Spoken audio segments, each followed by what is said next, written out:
कभी ऐसा महसूस होता है कि इस मुल्क को बर्बाद करने के लिए पाकिस्तान से अमित शाह और नरेंद्र मोदी ने सुपारी ले रखी है। आपके बीच में कुछ बातें रखना चाहता हूं कि बहुत जल्द राहुल जी आपके बीच में पहुंचने वाले हैं और आपने अपनी दुआओं से, अपनी वोट की ताकत से, आपके सपोर्ट से आपने हमेशा मुझे नवाजा है और आपने मुझे ज़मीन से लेके और अर्श तक, इतनी ऊंचाइयों तक, अगर कोई आसिफ का कोई वजूद है तो वो आपके वोट की ताकत, आपका प्यार, आपकी सपोर्ट हमेशा रही है। जब आप आसिफ का वजूद जो भी है वो आज आपके बीच में या ओखला के बीच में है। मैं कुछ बातें करना चाहूँगा, मैं क्योंकि जल्दी बोलूँगा। राहुल जी किसी भी टाइम पहुँचने वाले हैं आपके बीच में। मैं आपको फिर बार बार ये कह रहा हूँ, इसलिए जो पीछे लोग बैठे हुए हैं, मैं चाहता हूँ कि आप सब लोग प्लीज़ कुर्सियों पर बैठ जाएं कि उस टाइम पर माहौल कोई हौश पौश ना हो। मौजूद हाजरीन, ये हिंदुस्तान जो हमारा मुल्क है, जिसको हिंदुस्तान कहते हैं, इस हिंदुस्तान को आजाद कराने में हमारे आबो अजदाद, हमारे बुजुर्गों ने, हमारे उलमाओं ने, हमारे नौजवान, उस जमाने के नौजवान लोगों ने इस हद तक कुर्बानियां दी थी। और वो कुर्बानियां किस लिए दी थी? वो कुर्बानियां इसलिए दी थी कि हमारी आने वाली नस्लें खुले आबो हवा में सांस ले सकें, हमारी आने वाली नस्लें तरक्की करें और बहुत आगे मुकाम पर जाएं और अपने मुल्क को, जिससे हम प्यार करते हैं, इस मुल्क को हम पूरी दुनिया में सुपर पावर देखना चाहते हैं। इसलिए हमारे आबो अजदाद ने, हमारे बुजुर्गों ने, हमारे उलमाए दीन ने कुर्बानियां दी थी। और उस जमाने में जिन लोगों ने कुर्बानियां दी थी, ना वो कोई हिंदू था, ना कोई मुसलमान था, ना क्रिश्चियन था, ना कोई सरदार था, हर कोई पहले हिंदुस्तानी था। और हर हिंदुस्तानी की ये जिम्मेदारी बन जाती थी कि इस मुल्क को अंग्रेजों से आजाद कराए और अपनी आने वाली नस्लों को खुले आबो हवा में सांस लेने की और इस मुल्क को आगे ले जाने की उनको ताकत मिले। लेकिन आज इस मुल्क की बदकिस्मती है कि आज ऐसी फिरका परस्त ताकतें इस मुल्क पे काबिज हो गई हैं जो इस मुल्क का निजाम दरहम बरहम करके राज करना चाहती हैं और इस मुल्क को आगे ले जाने की वजह ना लेकर इस मुल्क में अफरा तफरी पैदा करके इस मुल्क को सैकड़ों साल पीछे लेके जाना चाहती हैं। कभी कभी मैं ये बात कहने पर मजबूर हो जाता हूँ कि हमारी मुल्क दुश्मन ताकतें जो बराबर में पड़ोस में बैठी है, चाहे वो पाकिस्तान हो, चाहे चाइना हो, जब हमारी इस हिंदुस्तान की सबसे ताकतवर लेडी, जिनका नाम इंदिरा गांधी था, उन्होंने अपने पड़ोसी दुश्मन पाकिस्तान को दो टुकड़ों में बना दिया कि हमारे जो पड़ोसी, हमारे मुल्क दुश्मन, हमारे पड़ोसी बैठे हैं, वो गिद्ध की नजर लगाए इस मुल्क के ऊपर बैठे हुए हैं। मेरा ये मानना है कि कोई भी अगर किसी मुल्क को बर्बाद करना हो तो उस मुल्क पे ना तो एटम बम मारने की जरूरत है, ना वहां न्यूक्लियर बम मारने की जरूरत है। अगर किसी मुल्क को भी बर्बाद करना हो तो उस मुल्क के लोगों को मजहब के नाम पे, धर्म के नाम पे आपस में लगा दो, वो मुल्क खुद ब खुद तबाह और बर्बाद हो जाएगा। आज नरेंद्र मोदी हो चाहे अमित शाह हो, वो काम कर रहे हैं जो पाकिस्तान और चाइना की ख्वाहिश है। पाकिस्तान की इतनी औकात नहीं है कि वो चाहे गिद्ध की नजर लगाए बैठा हो हिंदुस्तान के ऊपर। उसने पहले भी 2-3 जगह लगी थी, उसका जवाब, ईंट का जवाब पत्थर से इस हिंदुस्तान के लोगों ने जो इस मुल्क से प्यार करते हैं दिया। लेकिन आज कभी कभी ऐसा महसूस होता है कि इस मुल्क को बर्बाद करने के लिए पाकिस्तान से अमित शाह और नरेंद्र मोदी ने सुपारी ले रखी है। इस मुल्क को जो हमारे पड़ोसी दुश्मन ताकते हैं वो इस मुल्क को बर्बाद करना चाहती है। वही काम आज हमारे नरेंद्र मोदी और अमित शाह और आरएसएस कर रही है कि धर्म धर्म धर्म मजहब आपस में लड़ो और राज करो। जो अंग्रेजों की पॉलिसी थी कि फूट डालो राज करो, वो काम आज आरएसएस और बीजेपी कर रही है। कहते हैं कि कटोगे तो बटोगे, हम कहते हैं जुड़ोगे तो हिंदुस्तान मजबूत होगा। कांग्रेस की आइडियोलॉजी है, जो राहुल जी की आइडियोलॉजी है कि मोहब्बत से लोगों के दिलों जीतो और इस मुल्क को सब धर्मों को, जिसको गंगा जमनी तहजीब कहते हैं, उसके तहत इस मुल्क में सब धर्म और सब मजहबों का एहतराम करो और इस मुल्क को आगे लेकर जाओ। राहुल जी ने चाहे वो किसी मजहब का आदमी हो, उन्होंने कभी ये नहीं देखा कि कौन हिंदू कौन मुसलमान। राहुल जी हमेशा दबे कुचले एसटी माइनॉरिटी, और ऐसा नहीं है कि मणिपुर में कोई मुसलमानों के साथ जुल्म नहीं हुआ था। राहुल जी मणिपुर भी गए और जहां जहां उन्हें यह महसूस होता है कि जुल्म और ज्यादती की जा रही है, वहां राहुल जी फौलाद की दीवार की तरह खड़े हो जाते हैं। हिंदुस्तान में वाहिद एक लीडर है जो ईमानदारी से हिंदुस्तान की जनता के हुकूक की लड़ाई लड़ता है। आपने देखा होगा बहुत सेकुलर पार्टियों के नेता हैं, मैं नाम नहीं लेना चाहता, वो टिल्ट करते हैं, सुबह को ऐसा, दोपहर को ऐसा, शाम को ऐसा। लेकिन राहुल जी का स्टैंड है, आप उन पे कुछ भी इल्जाम लगा दीजिए, मीडिया चाहे उनके लिए कुछ भी अल्फाज इस्तेमाल करे, वो फिरका परस्त ताकते कुछ भी करे, राहुल जी पार्लियामेंट से लेके सड़कों तक हिंदुस्तान के हर फर्द जो असल चेहरा है, जिसको गंगा जमनी तहजीब या गंगा जमनी सभ्यता अगर इस मुल्क में देखनी है तो वाहिद और वाहिद नेता हमारे राहुल गांधी। आज तक 10 से मसले ही हो गए। आप बताइए इस मुल्क को आजाद कराने में किन लोगों की कुर्बानियां दी और मुल्क आजाद हो गया, तो इस भाईचारे को बनाए रखने के लिए किसने कुर्बानियां दे दी? हमारे हर दिल अजीज लीडर राहुल जी के पिता को शहीद कर दिया गया, राहुल जी की दादी को शहीद कर दिया गया। हाँ, लेकिन कहीं हौसला पस्त नहीं हुआ नेहरू फैमिली का, हमेशा फौलाद की दीवार की तरह खड़े हुए हैं। इस मुल्क की भाईचारा, इस मुल्क की गंगा जमनी तहजीब के लिए हर कुर्बानी देने के लिए ये फैमिली खड़ी हुई है। कोई इस फैमिली का हौसला पस्त नहीं कर सकते। उनके डीएनए में है, डीएनए में है मोहब्बत और प्यार। मैं कभी कभी ये कहता हूं कि हिंदुस्तान के हर फर्द के डीएनए में प्यार और मोहब्बत है। नफरती लोग कब टाइम के लिए नफरत पैदा कर सकते हैं? पाकिस्तान जब बना, हिंदुस्तान के टुकड़े हुए, सड़कों पे कत्लेआम हुआ, लेकिन हिंदुस्तानी के डीएनए में प्यार और मोहब्बत और भाईचारा है। इसलिए उस कत्लेआम के बाद सब नॉर्मल हो गया, सब एक दूसरे के धर्मों का एहतराम करने लगे, सब एक दूसरे के भाई बन गए और इस मुल्क को इतना आगे लेकर गए।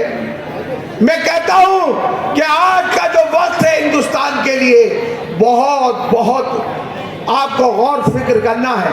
लेकिन मैं यकीन के साथ कह रहा हूं कि ये वक्त भी ज्यादा टाइम नहीं रहेगा। इसलिए हमारे हिंदू भाइयों के डीएनए में भी प्यार और मोहब्बत है।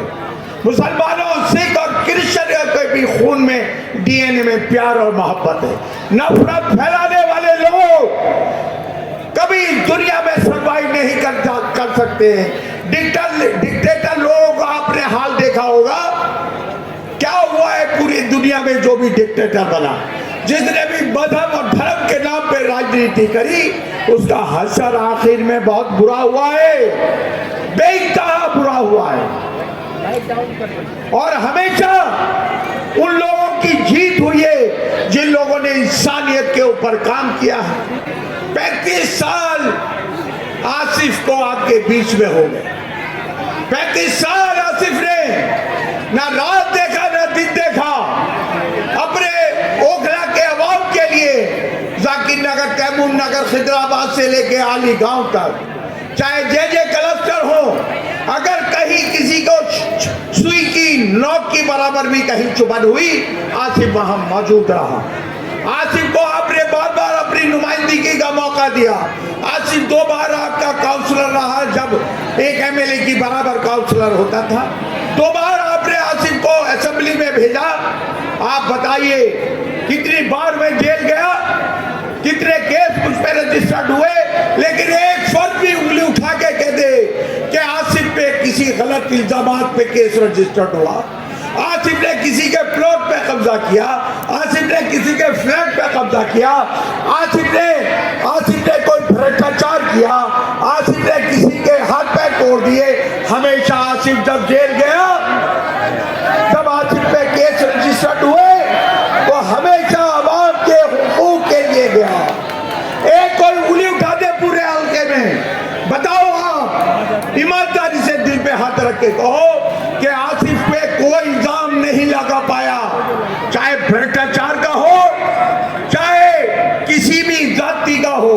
आसिफ ने हमेशा, जब एडमिनिस्ट्रेशन की तरफ से या फिरका परस्त ताकतों की तरफ से आपकी तरफ को अगर किसी ने घूर के भी देखा, तो आसिफ ने उसकी आंखों में आंखें डाल के बात करने की हिम्मत और जरूरत रही। ना आसिफ का कभी हौसला पस्त हुआ, ना आसिफ ने आपका हौसला कभी पस्त होने दिया, क्योंकि मेरा मानना है कि अगर अपनी कौम और मिल्लत, हमारी कौम और मिल्लत हिंदुस्तानी है, कोई जहन में नहीं रखे कि मैं कौम और मिल्लत की बात सिर्फ मुसलमानों के लिए कर रहा हूं। हमारी कौम और मिल्लत, हर उस कौंसिल का वोटर हमारे लिए अहमियत रखता है।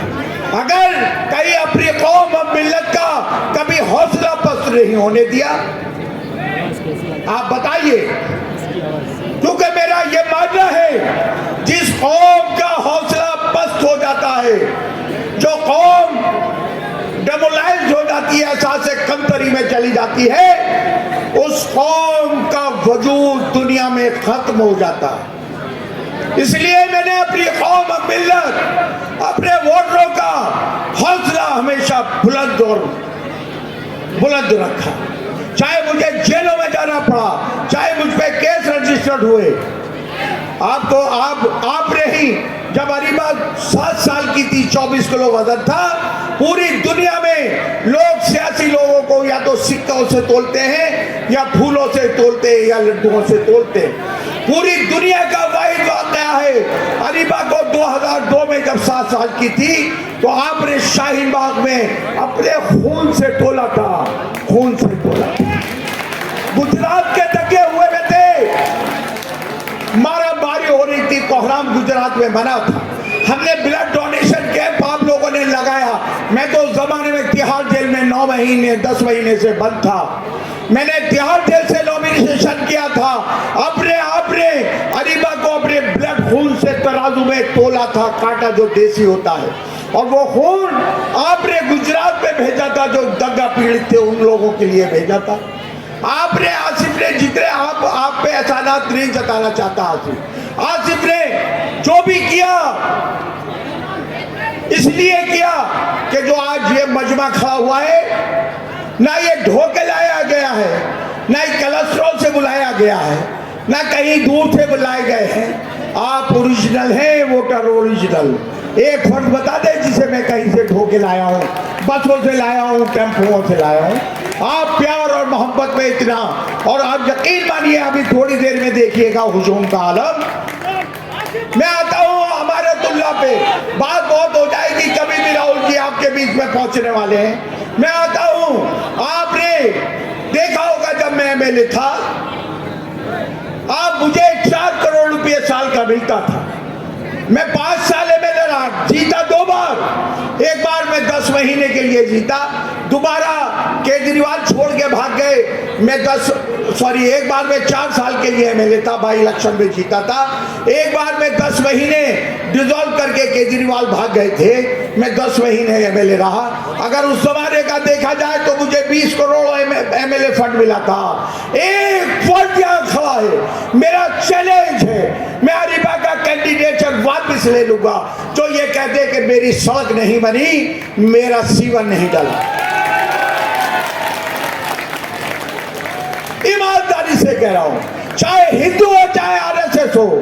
आसिफ ने सरिता विहार जिसे कहते हैं क्या आरएसएस का गढ़ है, आज भी उस आरएसएस के गढ़ में चाहिए।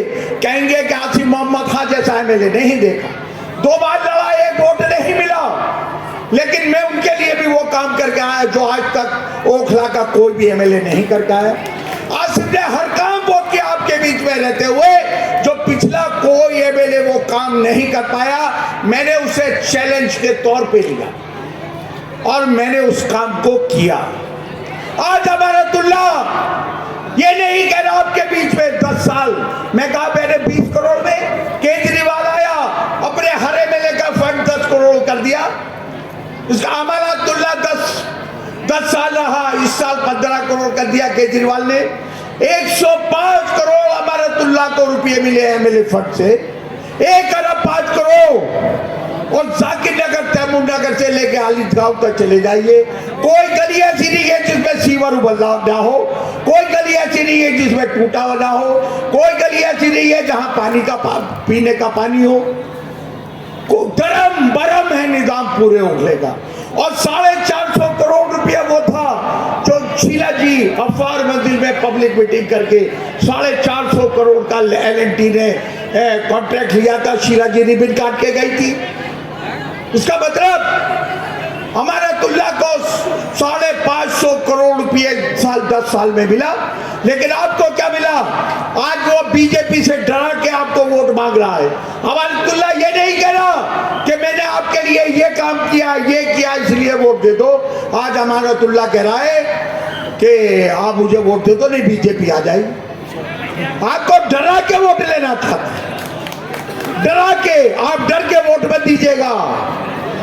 अगर आपने डर के वोट दे दिया तो कल को जब वो जीत गया खुदा न खास्ता तो आपसे कहेगा कि मुझे वोट कोई दिया था, तुमने तो बीजेपी के डर के मारे वोट दिया था। आप हौसले हिम्मत से काम लीजिए, आप उन फिरका परस्त ताकतों से मत डरिए।